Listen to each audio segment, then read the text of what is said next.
Here's what's making cannabis news this Wednesday, September 18th, 2019. The Supreme Cannabis Company announced its financial and operating results for the fourth quarter and fiscal year ended June 30th, 2019. Q4 net revenue was $19 million, a 90% increase from Q3 2019. Net losses in the quarter amounted to $421,000, or $0 per share. Cash and cash equivalents at the end of the quarter was $54.8 million. Company forecasts net revenue for fiscal 2020 to be between $150 and $180 million, with positive adjusted EBITDA for fiscal 2020. CannTrust Holdings received a notice of license suspension. The notice states that Health Canada has suspended CannTrust's authority to produce cannabis, other than cultivating and harvesting, and to sell cannabis. While the suspension remains in effect, CannTrust will be permitted to cultivate and harvest existing lots or batches previously propagated, as well as conducting ancillary activities to those lots, including drying, trimming, and milling.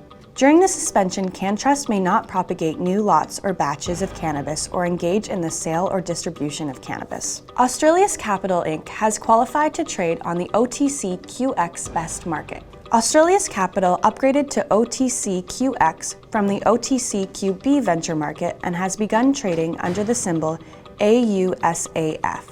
Curaleaf Holdings announced the opening of its 7th dispensary in Arizona in the Phoenix metro area.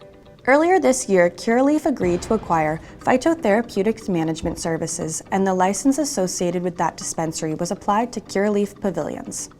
AgraFlora Organics International announced the company's wholly owned subsidiary, CannTrust Naturals, has been awarded a cannabis research license by Health Canada.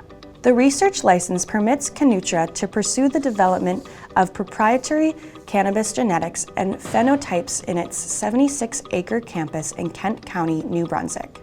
Flower One Holdings announced that one of the company's subsidiaries has entered into a sale-leaseback agreement with Treehouse Real Estate Investment Trust. Treehouse will purchase the 25,000 square foot indoor cultivation and production facility in North Las Vegas for $20 million. The company will lease the Needham property from the Treehouse for a term of 20 years, with 2 10-year extension options. Nutritional High International announced an exclusive distribution relationship in California with Extract Solutions through its wholly owned subsidiary, Calix Brands. Under the 1-year auto-renewable agreement effective immediately, Calix will distribute the manufacturer's Hella Dank brand of ice water hashish concentrates. And that's your news for today. To keep up to date with all things cannabis, visit the Cannabis Daily on MidasLetter.com.